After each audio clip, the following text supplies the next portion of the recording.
जब हम किसी नए देश में थोड़े समय के लिए जाते हैं, तो आमतौर पर यह पर्यटक के रूप में होता है। हम कुछ दिन होटल में ठहरते हैं और वहां के मुख्य स्थलों को देखते हैं। इस प्रक्रिया में उस देश की संस्कृति, इतिहास और जीवन शैली आदि की एक छोटी सी झलक हमें मिल जाती है। दूसरी ओर, जब हम किसी कार्य के लिए वहां कुछ लंबे समय के लिए घर लेकर रहते हैं, तो हमें वहां के रोजमर्रा के जीवन को और नजदीक से देखने समझने का अवसर मिलता है। मैंने जापान को दोनों रूप में देखा है। अपने पहले लेख, मेरी पहली जापान यात्रा, में मैंने होटल में रहकर एक प्रशिक्षार्थी के रूप में वहां के अनुभवों को लिखा है। दूसरी बार मैं टोक्यो में एक घर लेकर एक कॉलोनी में रहा। इस प्रवास में यह समझ पाया कि वहां के नागरिक किस प्रकार जीवन व्यतीत करते हैं। उनके जीवन के वे अनेक पहलू देख पाया जो आमतौर पर एक पर्यटक के सामने नहीं आ पाते हैं। इस प्रवास के दौरान मुझे जापान के कई शहरों की यात्रा करनी पड़ती थी। Tokyo, Yokohama, Nagoya, Osaka, Hiroshima. वहां की कुछ रोचक घटनाओं की चर्चा इस लेख में करूंगा। मुझे एक भारतीय कंपनी में कार्य करने का प्रस्ताव मिला, जो अपना व्यापार जापान में शुरू करना चाहती थी। यह 90 के दशक की शुरुआत का दौर था, जब तक भारत में कंप्यूटर, मोबाइल फोन और इंटरनेट नहीं पहुंचे थे। कंपनी के प्रबंध निदेशक ने बताया कि वे टोक्यो में एक ऑफिस खोलकर वहां अपना व्यापार बढ़ाना चाहते हैं। कार्यक्षेत्र में बिल्कुल नई चुनौती को देखते हुए मैंने इस प्रस्ताव को तुरंत स्वीकार कर लिया। जल्दी ही टोक्यो जाने का कार्यक्रम निश्चित हो गया। ऑफिस ने टोक्यो के एक होटल में कमरा बुक कर दिया था। निश्चित दिन पर जनवरी की भयानक सर्दी की देर रात टोक्यो पहुंचा। होटल रयोगोकु इलाके में स्थित था। नारिता हवाई अड्डे से रयोगोकु स्टेशन तक की आखिरी मेट्रो मिली। मेट्रो स्टेशन से 2 किलोमीटर टैक्सी से होटल पहुंच गया। सुबह सोकर उठा तो देखा कि हल्की बर्फ पड़ रही थी। मालूम हुआ कि रात भर बरस पड़ी थी। भारत में रहते हुए स्नोफॉल देखने का अवसर मुझे कभी नहीं मिला था। जीवन का पहला स्नोफॉल, वह भी जापान का। इसका रोमांच कुछ ऐसा ही था जैसे नई उम्र में किसी गर्लफ्रेंड से पहली बार मिलना हो। होटल के बाहर जाकर बर्फ देखने का मन हुआ। सड़क पर पहुंचकर कुछ कदम ही चला था कि बर्फ पर पैर फिसला और मैं चारों खाने चित हो गया। खैर, चोट नहीं लगी और मैं उठकर पूरी सावधानी से चलता हुए वापस होटल पहुंच गया। स्नोफॉल का पहला अनुभव एक बहुत मजेदार रहा। अगले दिन होटल स्टाफ की सहायता से एक प्रॉपर्टी एजेंट से किराए के घर के लिए बात की। वे होटल के पास ही सुमिदाकु इलाके में एक फ्लैट दिखाने ले गए। 8 मंजिल की एक इमारत में 5वीं मंजिल पर ये 2 बेडरूम का खूबसूरत फ्लैट था। दोनों बेडरूम 6 ततामी साइज के थे। एजेंट ने बताया कि वहां कमरे का साइज ततामी में नापा जाता है। ततामी एक निश्चित साइज की चटाई 3 बाय 6 फीट की इकाई है। मकान मालकिन कीको सान को जब मैंने बताया कि मैं भारत से हूं तो वे बेहद खुश हुई। वे भली भांति अंग्रेजी बोल पाती थीं। उन्होंने कहा कि वे भारतीयों को बहुत अधिक पसंद करती है और परिवार के साथ 3 से 4 बार भारत घूम चुकी है। फ्लैट में दोनों बेडरूम के साथ एक एक छोटी बालकनी थी और ड्राइंग रूम के एक और खुली किचन थी। दोनों बेडरूम में कपड़े के सुंदर बॉर्डर लगी 6 से 6 ततामी फर्श पर पक्के तौर पर चिपका दी गई थीं। इसी फर्श पर गद्दा डालकर सोया जाता है। अगले दिन सुबह मैं होटल छोड़कर फ्लैट में आ गया। इसमें पहले से ही गैस, फ्रिज, डाइनिंग टेबल मौजूद थे। नीचे एक दूसरे खाली फ्लैट में पुराने किराएदार कुछ सामान वही छोड़ गए थे। कीको सान ने हमें वहां ले जाकर कहा कि अपनी जरूरत का कोई भी सामान वहां से ले सकते हैं। मुझे एक शानदार स्टडी टेबल, बार टेबल, फैक्स मशीन और टीवी भी मिल गए। कीको सान ने एक मिक्सी तथा किचन का छुटपुट सामान अपने घर से लाकर दे दिया। पास के एक स्टोर से गद्दे, चादर, तकिए और कंबल खरीद लाए। पहले दिन ही शाम तक घर बस गया। एक दिन कीको सान ने अपने एक बुजुर्ग पारिवारिक मित्र कुबोनो सान से मेरा परिचय करवाया, क्योंकि उन्हें भी भारतीय लोग बहुत पसंद थे। वे 10 से 12 वर्ष पहले जापान सरकार के विज्ञान मंत्रालय में एक उच्च पद से रिटायर हुए थे। हमारे मिलते जुलते विज्ञान विषय और मेरी भारतीयता के कारण कुबोनो सान से पहली मुलाकात में ही अंतरंग मित्रता हो गई। वे बेहद मिलनसार, सौम्य और विनोदी स्वभाव के व्यक्ति थे और दूसरों को हर प्रकार की मदद के लिए तत्पर रहते थे। उन्होंने अपना फोन नंबर देते हुए कहा कि किसी भी छोटे बड़े कार्य के लिए उनकी सहायता ले सकता हूं। मैंने कुबोनो सान से नया फोन कनेक्शन लेने की बात कही। मेरी बात सुनते ही वो बड़े दुखी भाव से बोले, ओ हो डॉट, आजकल तो ये लोग नए कनेक्शन में बहुत समय लगाते हैं। मैंने सोचा कि फोन मिलने में भारत की तरह ही वहां भी शायद महीनों लग जाएंगे। तभी कुबोनो सान बोले कि आजकल फोन चालू होने में 2 दिन तक लगते हैं, जबकि उनके जमाने में फोन तुरंत मिल जाते थे। 2 दिन में नया फोन कनेक्शन मिलना सपनों जैसी बात लगी। उन्होंने अगले दिन साथ ले जाकर एप्लीकेशन दिलवा दी और अगले 6 घंटे में फोन फैक्स भी चालू हो गए और ऑफिस तैयार हो गया। हमारी बिल्डिंग के सामने एक दुकान थी जिसे एक अधेड़ महिला चलाती थीं। उन्हें कामचलाऊ अंग्रेजी आती थी। कभी कभी मैं वहां से खरीदारी करता था। उन्होंने बताया कि यद्यपि भारत के बारे में बहुत कम जानती है, मगर भारत उन्हें पसंद है। हर बार मिलने पर वे भारत के बारे में कुछ नए प्रश्न अवश्य करती थीं। एक दिन उन्होंने मुझसे पूछा, क्या मैं आपकी भाषा सीख सकती हूं? उनकी बात सुनकर मुझे बहुत अच्छा लगा।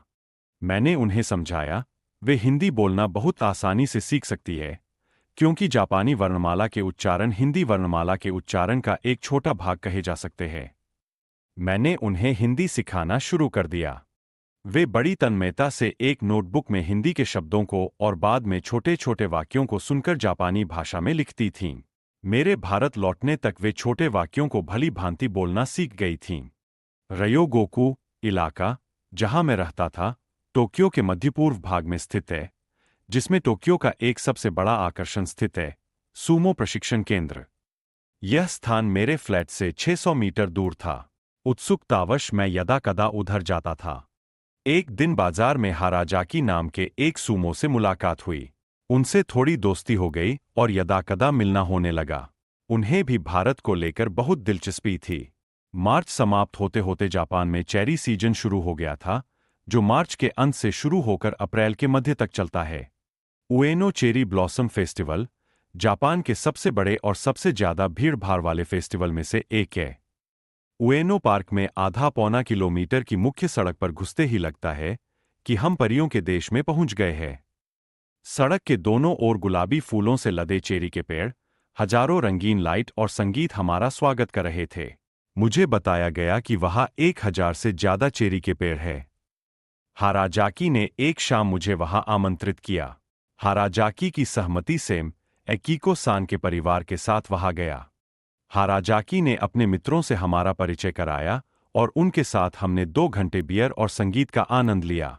पूरे पार्क में अनेक स्थानों पर लोग टोलियों में संगीत के साथ नाच गाने और खाने पीने में व्यस्त थे। कालांतर में सूमो हाराजाकी की सहायता से सूमो खेल के इतिहास और सूमो बेया की जीवनचर्या को नजदीक से समझने का अवसर मिला। थोड़ी सी रोचक जानकारी आपके लिए दे रहा हूं। लगभग 600 वर्ष से सूमो जापान का राष्ट्रीय खेल रहा है। जापान अकेला देश है जहां सूमो खेल का प्रशिक्षण व्यावसायिक तौर पर दिया जाता है और वार्षिक सूमो प्रतियोगिताएं आयोजित की जाती है। देखने में विशालकाय सूमो पहलवान जिन अस्तबलों में रहते हैं, उन्हें जापानी भाषा में सूमो बेया कहा जाता है। उनके दैनिक जीवन का हर पहलू सख्त परंपरा से तय होता है और इन परंपराओं, शिष्टाचार और रीति रिवाजों को अत्यधिक गंभीरता से लिया जाता है। 30 वर्ष की आयु पहुंचने पर अधिकतर सूमो पहलवान रिटायर हो जाते हैं। रयोगोकु सबवे स्टेशन से 2 स्टेशन दूर ओकाचिमाची स्टेशन के बाहर बड़ी सब्जी मंडी है, जिसमें अनेक प्रकार के फल, सब्जी तथा जीव जंतु मिलते थे। यहां सभी प्रकार के फल, सब्जी, चिकन, मछली आदि बड़ी खूबसूरत पैकिंग में करीने से सजाए हुए रखे होते थे। साफ किए चिकन कई प्रकार के मिलते थे। जीवित केकड़े, श्रिम्प, ऑक्टोपस आदि सुंदर जीव टोकरियों में हिलते डुलते दिखते थे। एक ग्रोसरी स्टोर भी था जिसमें 3 से 4 जापानी महिलाएं काम करती थीं। इन सभी को भारत के मसाले, अरहर मसूर, मूंग दाल, चावल, अचार, पापड़, आटा, शरबत, तेल, घी आदि के हिंदी नाम रटे हुए थे। मैं अपनी सारी खरीदारी यहीं से करता था। पूरे बाजार में किसी भी प्रकार की कोई गंदगी दिखाई नहीं देती थी। ओकाचिमाची में ही टोक्यो के अनेक हीरा व्यापारियों के ऑफिस भी है, जिसमें कुछ भारतीय परिवार भी है। मैंने बचपन से किचन में मां के साथ खाना बनाना सीख लिया था। इस प्रशिक्षण का लाभ मुझे हमेशा मिलता है। जापान में भी मैं स्वयं खाना पकाता था। मकान मालकिन कीको सान के परिवार से परिचय हो गया था। उनके पति आकियोशी सान एक बड़ी कंपनी में ऊंचे पद पर कार्यरत थे, मगर उनकी अंग्रेजी बहुत कमजोर थी। उनकी एक बेटी काओरी 4 साल की थी। जापानी रिवाज के अनुसार ही वे लोग शाम 8 बजे तक खाना समाप्त कर लेते थे।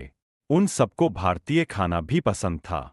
सप्ताह में 1 से 2 बार आकियोशी सान 9:30 बजे अपनी शोचु, जापानी शराब की बोतल और जापानी नमकीन उठाए परिवार के साथ मेरे यहाँ आ जाते थे।